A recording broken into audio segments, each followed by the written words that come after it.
வணக்கம். இந்த எதிர்க்கட்சி திமுக கட்சிக்கு அவங்களுக்கு தான் அந்த ஒரு தகவல்.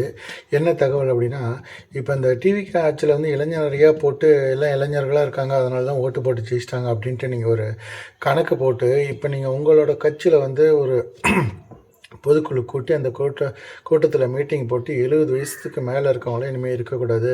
2 வருஷத்துக்கு ஒரு தடவை தான் கவுன்சிலர், வார்டு நம்பர்லாம் இருக்கணும். ஊராட்சி மன்ற தலைவரில் 2 வருஷத்துக்கு ஒரு தடவை மாற்றிடுவோம் அப்படின்னு சில ரூல்ஸ் எல்லாம் போட்டிங்க. 70 வருஷமாக செய்யாத ஒரு மாற்றத்தை இப்போ புதுசாக செய்யணும்னு ட்ரை பண்ணி ஒரு விஷயம் செஞ்சுருக்கீங்க இல்லையா? அது வந்து உங்களுக்கு எந்த அளவுக்கு ஒரு பேக் ஃபயரை கொடுக்குன்னு தெரியுமா உங்களுக்கு? ஏன்னா நீங்கள் வளர்த்து விட்டுட்டீங்க அவங்கள. வளர்த்து விட்டுட்டு நீங்கள் இப்போ டிஎம்கேயில் ஒரு மாவட்ட செயலாளர் இருக்குன்னா, அவன் தான் மாவட்ட செயலாளர். அந்த மாவட்டத்துக்கு அவன் சொல்கிறது தான் செய்யணும், பிடிக்கணும். வருமானம் வந்து சம்பாரித்து நல்லா பழகிட்டாங்க. இன்றைக்கி வந்து அவன் 45 வயசுக்கு மேலே உங்களுக்கு மாவட்ட செயலாளர் பதவி கிடையாது, 70 வயசுக்கு மேலே தான் கட்சியிலே இடம் கிடையாது அப்படிங்கிற மாதிரி சில ரூல்ஸ் எல்லாம் போடுறீங்கல்ல. இப்போ நீங்கள் அதை பண்ணி ஆரம்பிச்சிட்டிங்கன்னா உங்கள் கட்சியிலேருந்து பிளவுகள் தான் அதிகமாக ஏற்படும். ஏன்னா எல்லாருமே பழகிட்டாங்க, சம்பாரித்து இப்போ பதவியிலேருந்து அதிகாரத்துலேருந்து பழகிட்டாங்க.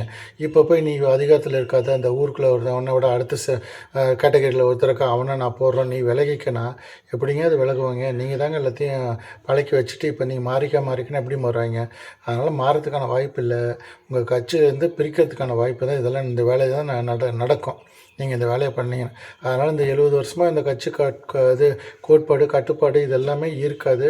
நீங்கள் இப்போ 70 வயசுக்கு மேலே இப்போ எல்லாத்தையும் ரிட்டையர்மெண்ட் ஆகிக்கோங்கிற மாதிரி சொல்கிறீங்க, கவர்மெண்ட் வேலையில் இருக்க மாதிரி. உங்களுக்கும் 70 வயசு தானே ஆகுது ஸ்டாலின் ஐயா, உங்களுக்கு 70 வயசுக்கு மேலே தான் ஆச்சு. அப்போ நீங்கள் ரிட்டையர் ஆகிட்டு இது உதயநிதி ஸ்டாலின் கையில் வந்து பொறுப்பை கொடுத்துருவீங்களா? இளைஞர்கள்லாம் முன்னுக்கு வரணுங்கிறீங்க. எல்லா அரசியல்வாதிகளுமே நீங்கள் வந்து அவங்களோட வாரிசு தான் உள்ளே கொண்டு வரீங்களா? வந்து யாராவது ஒருத்தர் அந்த தொகுதியில் இருக்க எம்எல்ஏ, நான் இப்போ வந்து 30 வருஷமாக 40 வருஷமாக இருந்துட்டேன், அந்த மாவட்ட செயலாளருக்கு இந்த வருஷம் எம்எல்ஏ பதவி கொடுங்க அப்படின்னு யாராவது ஒரு மினிஸ்டர் யாராவது சொல்லி முன்னுக்கு வந்து நான் விலகிக்கிறேன், எனக்கு பதிலாக மாவட்ட செயலாளர் கொடுங்கன்னு சொல்லுவீங்களா? அதுதாங்க மாற்றம். அந்த மாற்றத்தை தாங்க ஏற்படுத்தணும். நீங்கள் பாட்டுக்கு 70 வயசு வேலை இருக்கான்னு அமுச்சு விட்டு 2 வருஷத்துக்கு ஒரு தடவை கவர்மெண்ட்டில் ட்ரான்ஸ்ஃபர் போகிற மாதிரி நீ வெளியில் போயிரு புது ஆள் வருவீங்கன்னா, இது உங்கள் கட்சி இன்னும் கீழே தான் கொண்டு போகும். இது டெவலப்மெண்ட் பண்ணுறதுக்கான வழியே இல்லை. என்னோடய ஒரு தகவல் இது, அவ்வளோதான். நன்றி.